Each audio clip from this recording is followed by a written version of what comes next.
প্রতিদিনের হেসেলে আপনাদের সবাইকে স্বাগত। আজকে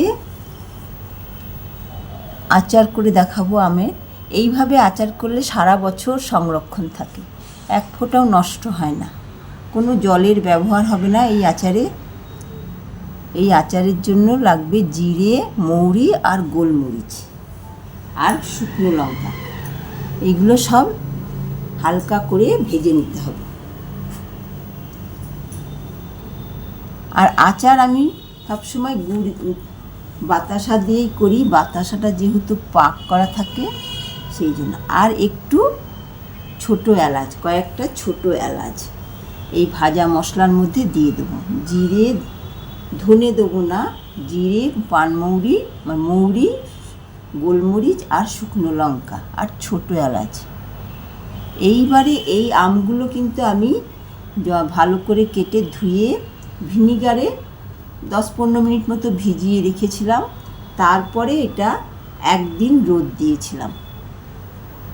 কিছুক্ষণ জল ঝরে যাওয়ার পরে একদিন পুরোটা দেইনি, অনেকক্ষণ জলটা ঝরে যাওয়ার পরে, শুকনো হয়ে যাওয়ার পরে আচারটাকে নিয়ে এসে জলটা ঝরে যাওয়ার পরে এইবারে এই আচারটা আমি করব তেল দিয়ে, মিষ্টি আচার।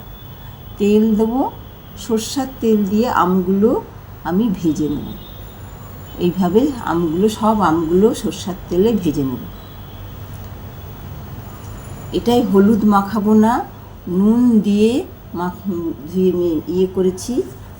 মাখিয়েছি। আর ভিনিগার দিয়ে, নুন দিয়ে মাখানোর পরে ভিনিগারের জলে ভিজিয়ে রেখে জলটা ঝরিয়ে তারপরে আচারগুলো করব। এই আচার আর কোনোখানে বাইরে রাখতে হবে না, সবসময় বাইরে থাকলেই ঠিক থাকবে, কোনো পড়বে না। মিষ্টি আচারে অনেক সময় পড়ে যায়, ছাতা পড়ে যায়, কিন্তু এটা সারা বছর সংরক্ষণ থাকবে। এইবারে এই আচারের পরিমাণ বুঝে, আমার 1.5 কেজি মতো আম আছে, আমি 750 মতো বাতাসা দিয়েছি। কিন্তু এই বাতাসাটার মধ্যে কোনো জল দেব না, তেলের মধ্যেই বাতাসাটা দিয়ে এইবারে আমগুলো দিয়ে সমানে নাড়াচাড়া করব। এটা একটু করতে টাইম লাগবে, বাতাসাটা এর সঙ্গে ভালো করে মিশবে। তারপরে এটার কোনো জলের ব্যবহার হবে না। এইবারে একটুখানি লঙ্কা গুঁড়ো দেবো আর একটু হলুদ গুঁড়ো দিয়েছি। এইটা দিয়ে ভাজার সময় দেইনি, কিন্তু একটু হলুদ গুঁড়ো আর লঙ্কা গুঁড়ো দিয়ে এই আমটা গুঁড়ের বাতাসার সঙ্গেই আমটাকে ভালো করে নাড়তে হবে।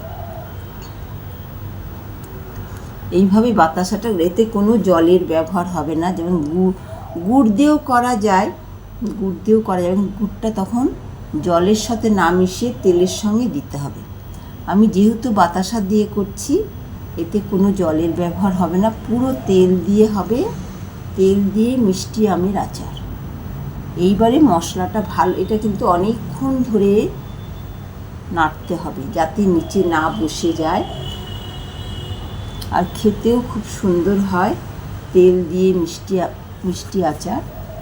এইবারে ওই ভাজা মশলাটা, জিরে, পানমৌরি আর শুকনো লঙ্কা, গোলমরিচ, এইটা যে করেছি, এইটাকে ভালো করে গুঁড়ো করে এইবারে এই আচারের মধ্যে দিয়েছি।